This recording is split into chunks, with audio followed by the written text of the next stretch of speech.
اصل میں یہ ہمیں 74 سال پہلے یہ پروگرام شروع کرنا چاہیے تھا. دیکھیں، میں یہ سمجھتا ہوں ہم نے ایک بڑی 74 سال پہلے بہت بڑی غلطی کی، اور میں آپ کو بتاتا ہوں وہ غلطی کیا. ہم یہ سمجھتے تھے کہ ایک وقت پہ ہمارا ملک خوشحال ہو جائے، ہمارے پاس اتنا پیسہ آ جائے، اس کے بعد ہم پھر ایک پاکستان کو فلاحی ریاست بنائیں. اور یہ جو سوچ ہے نا کہ پہلے پیسہ اکٹھا ہوگا، پہلے ملک میں سرپلس ہوگا، ہمارے پاس پیسہ ہوگا، پھر وہ ہم غریبوں کی طرف لگائیں گے، میں یہ سمجھتا ہوں کہ یہ فنڈامنٹلی غلط فیصلے تھے. دیکھیں، مدینہ کی ریاست کی میں کیوں بات کرتا ہوں؟ کیونکہ وہ دنیا کی تاریخ کا سب سے کامیاب ماڈل تھا، اور ماڈل کی کامیابی ہوتی ہے جو اس کے ریزلٹس دیتے ہیں.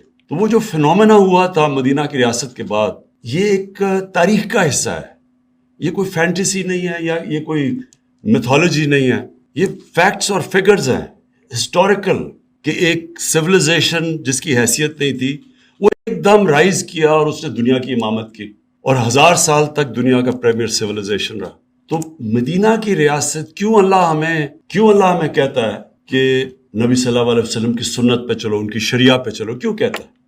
ہماری بہتری کے لیے کہتا ہے. یہ ہمیں غلط فہمی ہے کہ ہم اللہ کو کوئی فائدہ پہنچا سکتے ہیں. تو وہ اس لیے ہمیں کہتا ہے کہ اگر آپ ان کے کیریکٹر کو فالو کریں گے تو کہ انسان کا کیریکٹر اوپر چلا جائے گا اور وہ ایک عظیم انسان بن جائے گا. اور اگر آپ ان کی جو انہوں نے ریاست بنائی تھی اس کے اصولوں پہ چلیں گے، آپ کی ریاست اٹھ جائے گی. میرا یہ ایمان ہے کہ جو مدینہ کی ریاست میں ہوا تھا، پہلے انہوں نے فلاحی ریاست بنائی تھی، پھر خوشحالی آئی تھی. یہ بالکل غلط ہمیں خیال ہے کہ جو پہلے پیسہ آیا تھا اور پھر انہوں نے سارا نچلے طبقے کو، جو پہلی دنیا کی تاریخ کی ایک ویلفیئر اسٹیٹ بنی تھی، وہ ویلفیئر اسٹیٹ پہلے بنی تھی، پھر خوشحالی آئی تھی. کیونکہ اللہ کی برکت آتی ہے، جو ہم اللہ میں مانتے ہیں اس کی برکت آتی ہے. اس کی جب وہ خوش ہوتا ہے کہ آپ اس کی انسانیت کے لیے کچھ کرتے ہیں تو اوپر سے پھر وہ آپ کی مدد کرتا ہے. کیونکہ اس کی کوئی ایکسپلینیشن نہیں ہے کہ دیکھتے دیکھتے دو سپر پاورز کے بیچ میں ایک قوم جس کی حیثیت ہی کچھ نہیں تھی اور ڈیوائیڈڈ تھی ٹرائبز کے اندر، وہ ایک دم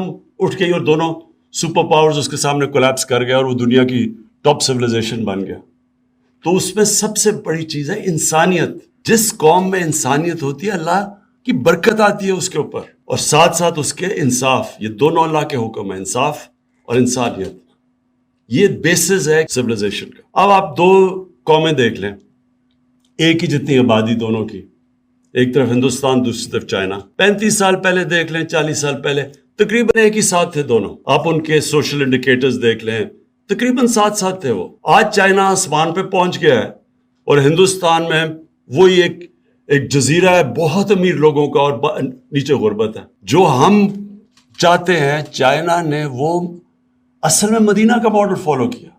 انہوں نے نیچے سے طبقے کو اوپر اٹھایا، اور ہم چائنا جب گیا تو انہوں نے باقاعدہ بتایا کیا سٹیپس لیے گئے کہ انہوں نے اپنے نچلی طبقے کو کس طرح اوپر اٹھایا، کیسے پاورٹی ایلیویشن میں کیا، اور پھر کیسے انہوں نے ان لوگوں کو باقاعدہ پروگرامز بنا کے 10 سال 15 سال 20 سال کے پروگرامز بنا کے انہوں نے اپنے نچلے طبقے کو اوپر اٹھایا. اور وہ چیز کی جو دنیا کی تاریخ میں کبھی کسی نے نہیں کی، یعنی جن نمبرز میں انہوں نے لوگوں سے غربت سے نکالا. اور پھر ابھی شی جن پنگ نے اناؤنس کیا کہ ہم نے ایکسٹریم پاورٹی ختم کر دی. تو آپ وہی دیکھ لیں کہ ہندوستان آج کدھر ہے اور وہ چائنا کدھر پہنچ گیا.